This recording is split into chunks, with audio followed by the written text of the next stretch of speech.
All right, boom, there we go. Hey, what's going on, everyone? SAMIR CHIBANE here. I know it's been a while since I posted on this channel, man. I started another channel. Now I'm thinking about keeping both channels. But ideally, I'm gonna keep this channel right here for e-commerce tutorials and trainings to help you guys start and scale your own e-commerce micro brands, as we like to call them.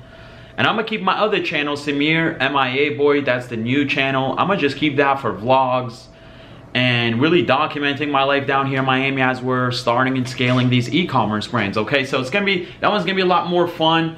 That's a lot more about the entertainment part and whatnot. If you guys want to get to know me on a personal level, and my friends as well, my business partners.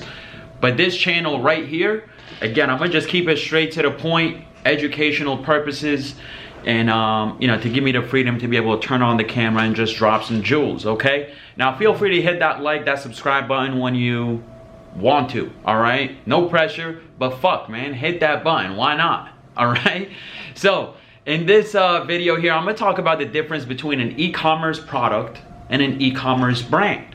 Now, even though your e-commerce product is part of your e-commerce brand and your e-commerce brand has to sell e-commerce products, there's something that magical that happens when you're able to distinct or separate the two, okay, and kind of treat them accordingly. All right, because I'll tell you what, there's millions of e-commerce products out there. Okay, most people say, Samir, hey Samir, I can't find any e-commerce products to sell. In reality, what they're really trying to say is, Samir, there is too many e-commerce products to choose from and I cannot choose one. All right, I'm having a hard time making a decision. So the one thing you want to really consider when it comes to your e-commerce products and your e-commerce brand is that your e-commerce product is what people are buying, right? That's what they're going to be purchasing for an end result. So if they purchase your protein powder, the end result is to get more ripped. If they buy your makeup, it's to feel better in their own skin or feel better about themselves, right? Look prettier. But your e-commerce brand is really where the loyalty is, okay? Customers are not loyal to your products, they're loyal to your brand. And so what causes a successful e-commerce brand? Well, the core idea of it is the relatability factor, okay? The person being able to relate to the brand and see themselves in it and be a reflection of themselves.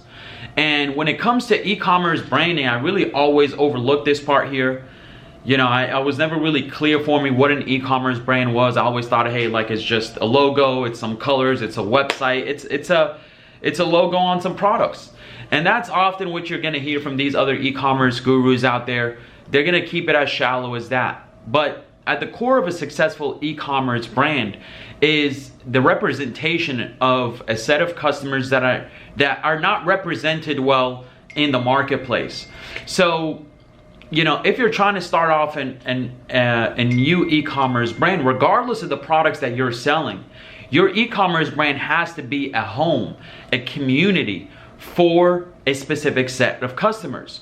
Now, let's say you're trying to start, for example, a new coffee brand. Well, if you launch a new coffee brand that sells, you know, that's all about coffee, well, you know, you're not gonna really be able to win that battle because the best coffee is already being dominated.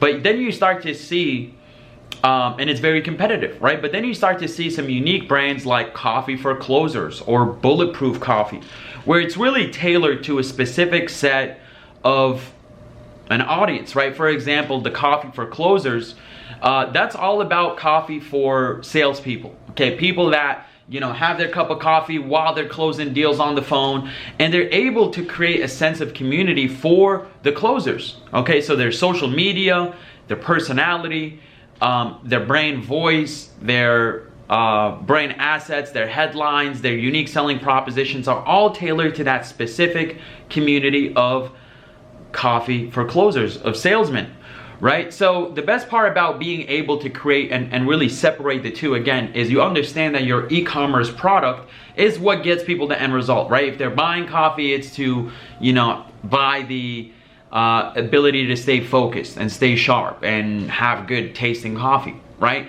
But the e-commerce brand is all about the community sense. It's giving people a sense of belonging, you know, and really the best way to create that sense of belonging is by understanding who your core audience is, or what your core audience's set of values, their personality is, what their mission is, what their social type of social, their social cues, their fashion sense, the movies they like, the celebrities they look up to.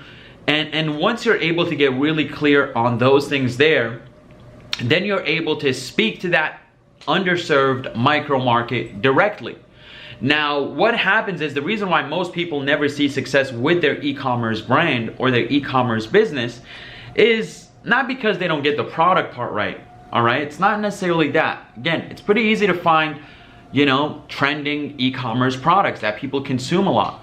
But the other part that a lot of people struggle with, and I did as well when we were first getting started, is again, understanding that your brand is all about the consumer. It's all about being a reflection of who the consumer is, all right? And then what happens is, when people don't understand that concept, they go too broad, all right? So now they're trying to sell coffee to any coffee drinker, or they're trying to sell makeup to anybody that uses makeup, or they're trying to sell protein powders to everybody who works out. But in reality, all right, the only reason why they're not seeing success, or why you're not seeing success, is because you don't have that core audience in play, all right? So my biggest tip for you is to really spend a lot more time before you launch your e-commerce, right, to say, hey, who is my core audience? And what is their personality? What is their values? What is their mission in life? What is their social cues? What is their favorite celebrity? What's their average day-to-day like? And once you're able to really zone in on that, then you can start being a reflection of who they are. And they'll be like, hey, this brand understands me better than any other brand that sells coffee or makeup or protein powders. And that's where the loyalty is gonna be at. So this isn't necessarily something very tactical. It's not like something you do with an app. It's really just a state of mind. It's a paradigm shift on how you think about branding. Now, if you like this video here, you like this advice, make sure you check out our Micro-Brand Accelerator right below. It is application basis only, because we're trying to create a community of brand builders, the brand builders of tomorrow, that are actually serious about building their brand. So it's more about the quality of members rather than quantity. We have about 50 members in the beta group so far. So if you want to join us in the Micro-Brand Accelerator, check it out below. Okay, I'll put the link and I'll see you inside. But besides that, again, leave a thumbs up, leave a subscribe, leave a comment below, and just make sure, all right, that you're treating your micro brand accordingly, your branding accordingly, to be a reflection of your core audience. And really just remember that your product is just a part, okay? It's just a piece of the puzzle to the success of your brand. Peace.